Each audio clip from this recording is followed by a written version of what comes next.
Hello, I'm Ben Caspit, and this is On Israel, Al Monitor's new podcast from Israel. Judging by the masses who jammed Tel Aviv's main square on Saturday evening, the coronavirus does not frighten the so-called corona protest against the government's handling of the COVID-19 economic crisis. We have bigger worries, they were basically saying, such as finding work and money to feed our kids and pay the rent. Benjamin Netanyahu's efforts to sabotage the event, to limit the number of participants, or to get the police to do so failed. In addition to the thousands at Rabin Square, thousands of other Israelis demonstrated for the third straight Saturday at intersections and bridges throughout the country in which has come to be known as the Black Flag protest, demanding the Prime Minister's resignation. The last time so much energy flowed through the streets of Israel was in 2011, when a massive social economic protest forced Netanyahu into forming a commission to address the protesters' demand and into releasing about 1,000 Hamas prisoners in exchange for an Israeli soldier held by the organization in Gaza for 5 years. This time, Netanyahu has fewer cards to play. While he seems to be trying to arrange another prisoner swap with Hamas in exchange for the bodies of 2 Israeli soldiers, Israelis have other concerns. They are no longer protesting the soaring cost of housing or living. This time, the demands are far more basic. The organizers keep insisting the protests are not political in nature, but there is no such thing in Israel. The protesters are essentially demanding, metaphorically of course, Netanyahu's head on a platter. Netanyahu convened an urgent news conference on Thursday to present a generous aid package, hoping to head off the planned Saturday demonstration. It did not work. In addition to the surging unemployment and grim economic outlook, the protesters also seem to be expressing disgust with the way the Prime Minister and his people are running the country. The constant attacks on democratic institutions, the focus on marginal issues, and the monstrous dimensions of the biggest government in Israel's history at the height of the country's deepest economic slump ever. Israelis are looking for someone to give them solutions to the crisis. One name that has popped up is of Israeli high-tech billionaire Erel Margalit.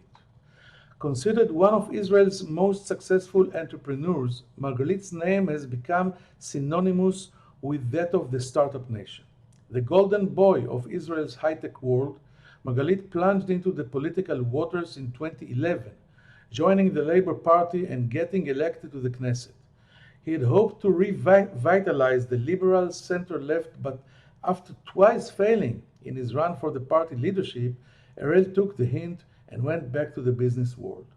The Labour Party continued its decline and is almost extinct. Margalit, on the other hand, is doing very well, thank you. He has a PhD from Columbia. He is the founder and president of the most successful venture capital fund in Israeli history, JVP, with an impressive record of 26 exits and managements of billions of dollars in promising startups.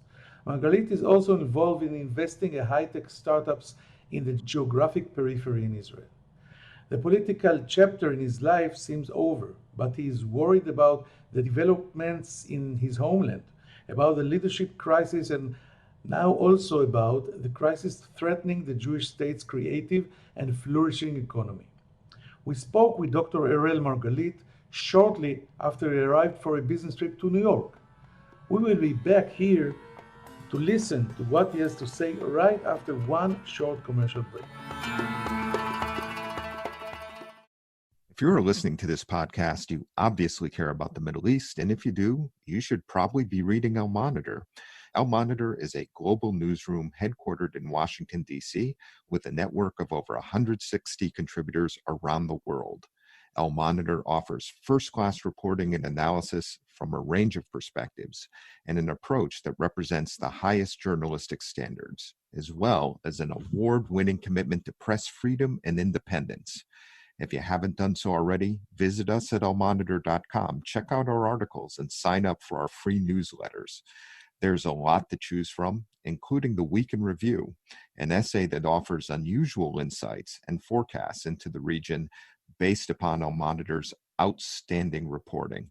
And if you haven't done so, please subscribe to our Al Monitor podcast on your favorite podcast platform, on Israel with Ben Caspit, and on the Middle East with me, Andrew Parasolidi.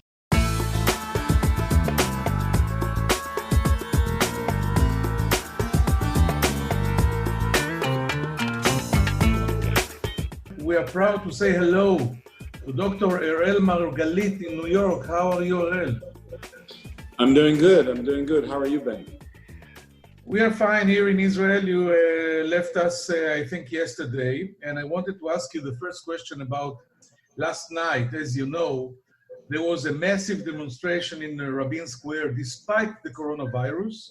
At the same time, thousands are waving black flags at intersections and on bridges against the Prime Minister. Do you understand the protesters' anger? Yes, I think that, my daughters, I have 3 daughters, they were all in the protests, and my wife, and I actually drove them to one of the protests as I was going to the airport, both in Rabin Square and on the bridges between Tel Aviv to Jerusalem. And I think that a lot of the people have a sense that enough. One, enough neglecting them on the economic side. There's about 450,000 small businesses that feel that they are deprived of any real assistance in this crisis, and that the government is shooting from the hip rather than giving them support in a real comprehensive manner that is responsible and that shows them where things are going. And people, there's hundreds of thousands of unemployed people, and what's even more severe is that they don't feel like there's a plan. And that really came together with a political sense that this government is corrupt, quite frankly. The people feel that the Prime Minister needs to go to trial and defend himself rather than try to maneuver his situation as the corruption emerges and his trial is beginning. And the sense is that the priorities of this Prime Minister and perhaps some members of his government is saving their neck rather than taking care of the people. And people had enough. Let me ask you about this exact point. You're talking on one hand about the economic situation, which we all share here in Israel. Likud supporters, Bibi supporters, Bibi haters, everyone. But then when you're starting to talk about the corruption and the Prime Minister and the criminal charges, it becomes political, and then you lose half of the people. What is the right thing to do? Because they declared, the Tel Aviv demonstration was declared as non-political, but not everybody was convinced. What would you do in their if you were the organizer? The social contract between the citizens of Israel and its government was broken. And it was broken in more than one way. People feel it in their pockets now. People feel like they're not making a living, and that the government is not really coming together with a plan. And we have companies that have offices here in New York and in Europe, so we see how governments can come with a decent plan. It doesn't need to be huge amount of money for every business, but there's a system in which you're taking care of things. And here what you're seeing is that the situation is being manipulated. The crisis is being manipulated. I think that each and every one of us never expected this COVID-19 crisis to be so severe. And everybody understands that we need to change things, and perhaps things that we anticipated before need to be different. But there needs to be an integrity in the way this is dealt with. There needs to be, it needs to be clear what the issues are. It needs to be not manipulated, because if you feel like you're being manipulated, then the outcry is much larger when you discover that the intentions were not really there. Let's dive even deeper into this point. I guess if you've been in Israel on Thursday, that you saw the Prime Minister and the Minister of Treasury, Israel Katz, present their economic plan. I wanted to ask you, what do you think of the aid package that they presented a few days ago? Critics say that while the government is throwing quite a bit of money at the unemployment, it does not have a plan to restart economy, growth engines, encouraging entrepreneurs, boost vocational training, etc., etc. What do you think about it? Well, first of all, the fact that the government is giving some support is better than nothing. But it's now and it's too late and there's no plan. What does Israel need right now in order to get itself back on track? Israelis are people who are willing to take a risk and to take the burden, but they want to move forward. And the main problem right now is that there's no vector. Nobody's telling them where they're going. So small businesses need help. The government actually has a system of small business agencies which is not supporting. You got to empower them. People, first of all, need someone to talk to when the aid is given. They need a plan. I have something hard to say that perhaps 1/3 of these small businesses actually need to sit down with someone that is responsible and see how to close their business, because when business is bleeding, it's taking down the entire family. But then you need to redirect the energy into something that can work. All that system that actually exists in Israel, including professional training, including redirection, including taking a lot of the things that are happening and putting them into things that can actually work, the government is not doing this. You know, I'm sitting with in the far north in the Galilee, where you cannot say that there's a lot of economic activity. We have meetings with high-tech people and small businesses and are meeting together in the accelerator and giving each other advice and redirecting some of the energies. And people need someone to talk to and help. All these things, you know what the government is doing? The finance ministry is actually giving you 1 divided by 12 out of the budget so that they don't have to give extra money to different programs. That's what they're doing. So on one hand, the government is speaking. On the other hand, there's no direction. Arts and culture. There is a way to continue to maintain culture, which is safe. Someone needs to say what it is. We're doing this. You know, I own a small performing arts center called Zappa in Jerusalem. We came up with a plan where it's safe to have certain performance, and some people are online. It's not all the people that you have, but it leads to something. So the people are okay if you tell them, come up with a safe procedure, and then we will be supportive. But if you come out with nothing, if you change your mind every 2 weeks, people are lost. And when people are lost, there's desperation. And when there's desperation, there's anger, and they're not going to accept it anymore. They stood up and they said, enough. Let's talk about your expertise, the high-tech industry. Given COVID-19, how do you think is the Israeli high-tech sector coping? Are companies going to survive this? Are the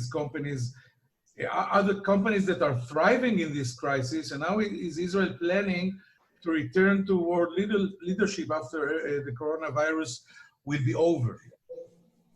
You know, leadership is something that's being positioned at a time of crisis, not when things are great. Israel actually positioned itself as a leader in the high-tech sector in 2001 when the internet bubble burst and 9/11 happened, in 2008 when there was a financial crisis, and I think that now is our time to step up again. Now, we have about 60 companies in our portfolio, JVP. We had some tough discussions, and 3 or 4 companies will probably not continue in the way that they had to. But about 50 companies, we said a few things. 1, raise enough money so that you'll have it for 12 to 18 months. 2, adopt. The world is not like it used to be. The people that survive are not the strongest, but those that can adopt. And three, see if the world today, because people are working remotely, because people need different ways of communication, are there new opportunities for your business to thrive? And we raised $290 million in 27 rounds for different companies. We also raised about $90 million of debt from the banks. So the companies have some air, some oxygen. Now we are here in New York. We are bringing 28 companies, Israeli companies, back to the hub, the cybersecurity hub, the hub that actually maintains and supports hospitals here in the city, the smart city and the city facilities itself. So after this crisis, the Israelis are first to come back and open the international routes and say to the customers, we're here, we're ready, we have a solution for you, consider us and we'll help you solve your problems today. I just wanted to ask you about what are you doing in New York, because you opened an international cybersecurity center there in February with 30 companies. Is Israeli high-tech is going to take over Manhattan after we took over Berlin? I'm not going to the Leonard. Well, we have a very good discussion with Berlin as well. And actually, after the event that we had here, we had a big meeting. There's about 20,000 Israelis in Berlin, and we had a big meeting with the high-tech sector in Germany. But yeah, I think that if Israel wants to continue to thrive in the high-tech sector, we're not like American startups or Chinese startups. American startup can be American. Chinese startup can be Chinese. Israeli startup, if it wants to succeed, it needs to be international because we have a small market. So what are we doing here? We're in the face of the customers, of the Goldman Sachs, of the JP Morgan, of the Citibank. We are in the face of the insurance companies. We are in the face of hospitals that actually are being hacked. You know, there are 47 US hospitals that were hacked by cybersecurity efforts that were drawn from Iran. And we are here to give the kind of assistance that Israel can give at a time of crisis. But what do we need to do? It's not easy. It's different. The world is moving much slower. We need to communicate. We need to have the CEOs speak to each other.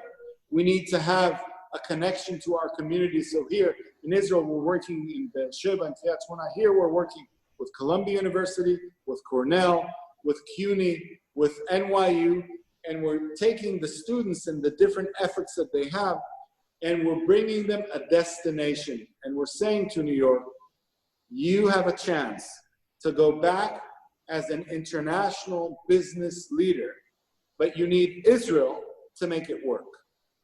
For you, I guess it's very special to work with Columbia University. I think, if I remember, you are a doctor from Columbia University. Yes, I have my PhD in philosophy of all things. Yes. My topic for the thesis was the entrepreneurs of history. How political leaders, like entrepreneurs, can change the narrative of their people and reinvent the direction for their country. So before going a little into politics, I wanted the final question about high-tech to ask you about your vision vis-a-vis the Middle East, Arab countries. It's not a secret we have flourishing negotiations and relationship with many Arab countries in the Middle East, not only the countries that we have peace with. What do you think about high-tech as connecting tool between people and countries in the Middle East? I think you met not long ago the PM of Greece talking about this. Yes. Well, first of all, the last exit that we just had, a company called Loom Systems, half of their business was in the Emirates, in Dubai and Abu Dhabi. And we have great connections there. And actually, some of the people there co-invested with us. And what I can tell you is that we're doing quite a bit of business with Arab countries, both in cybersecurity, fintech, but also now in a growing manner in food tech and agriculture, ag tech. And I think that most of the people are saying, hey guys, solve the political problem and we can change this region in a big way. And just like we're creating Margalit Startup City, the cyber hub here in New York, we also just offered the Emirates to create the Margalit Startup City in the Emirates because they are very interested in AI, artificial intelligence, cybersecurity, and fintech. And these are three things that we are cooperating with Arab countries, primarily in the Gulf. Okay, now let's dive a little into politics. When you joined the Labour Party, it was still a viable leadership alternative. How do you feel about the fact that it has been wiped off the political map? Are you looking back in anger or frustration or what? You know, sometimes the greatest party and the greatest leaders like Ben Gurion, like Rabin, like some of the great people that build this country like entrepreneurs, like people who are accomplishing things, chalutzim, pioneers we call them in Hebrew. I think that a lot of that spirit disappeared from the current Labour Party. Labour Party was about building things from nothing. It was coming to the new frontier, as John F. Kennedy once said. They went after the new frontier in the south, after the new frontier in the north.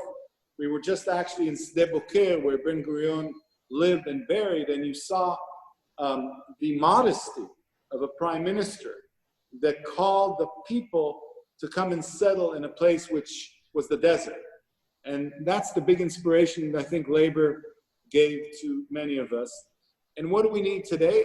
I don't think it's just Labor that's lost its way. I think an entire camp of people who want to, that have so many interesting ideas outside of politics, like entrepreneurship, like social entrepreneurship, like volunteers, like education, like different projects that are changing the lives of youth.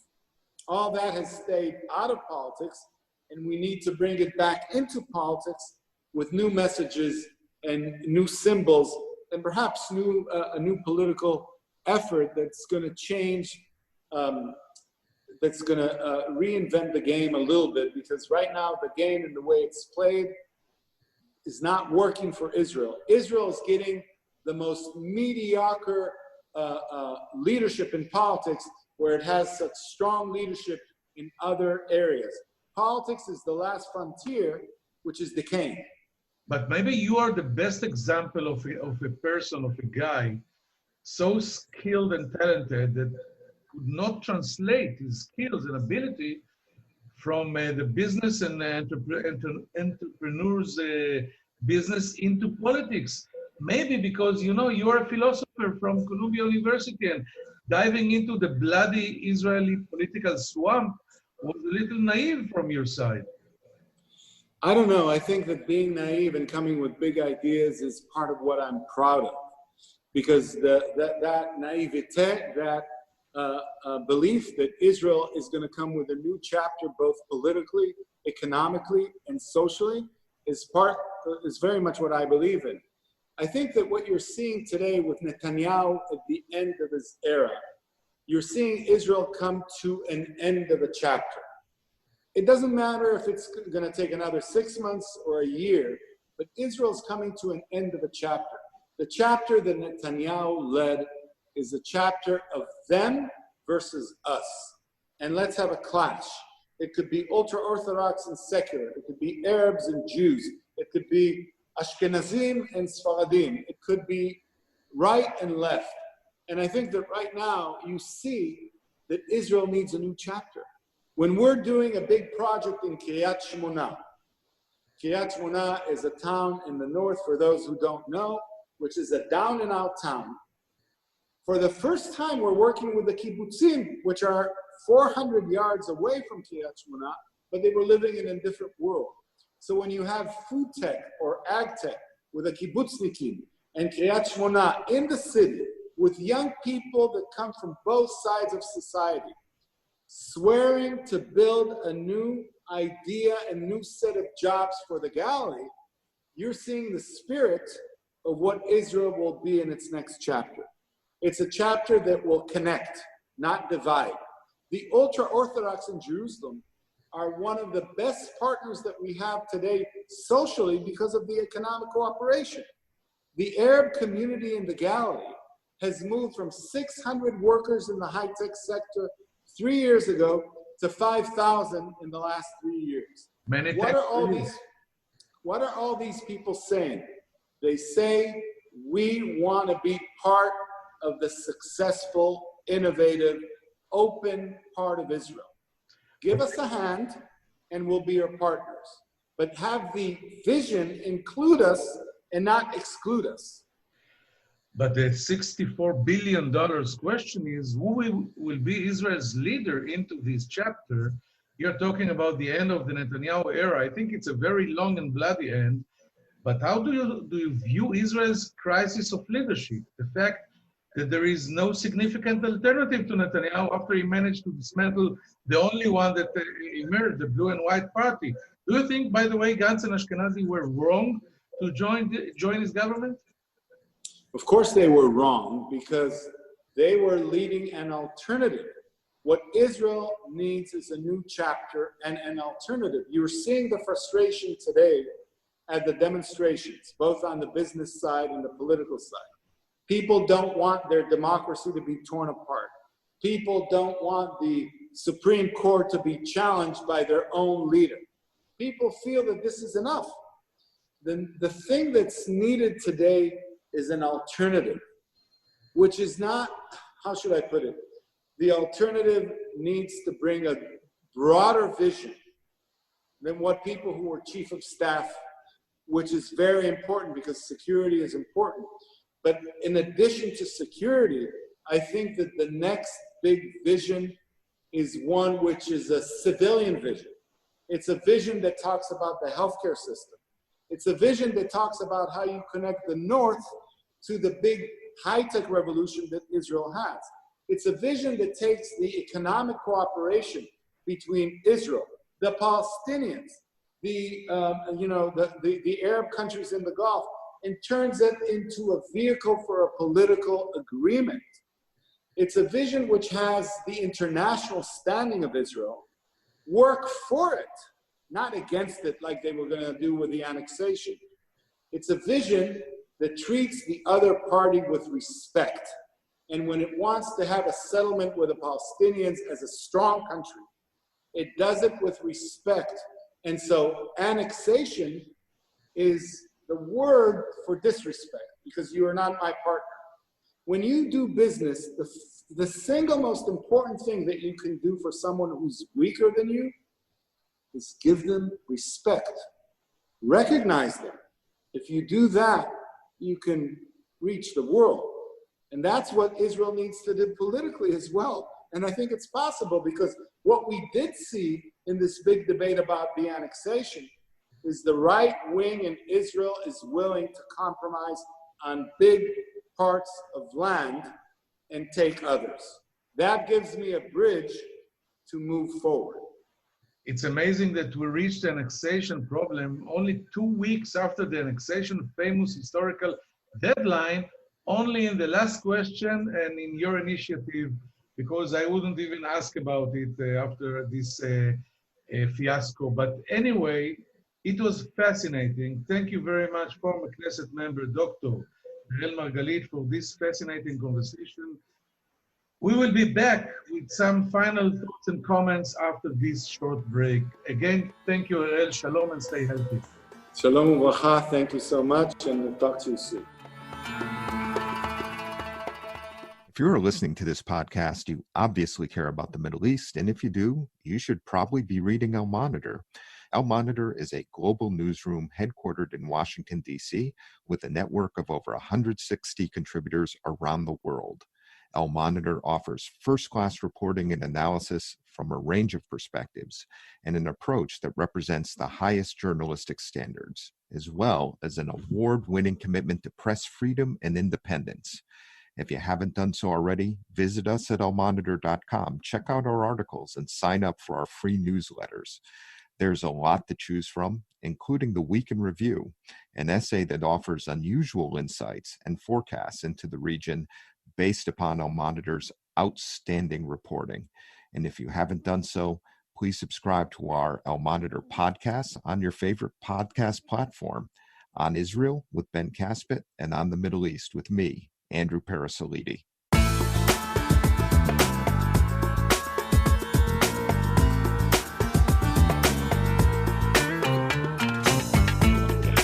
Thank you for staying with us. Not long ago, Dr. Erel Margalit was one of the Labour Party's major hopes for leadership. The successful entrepreneur offered a different style, a different resume.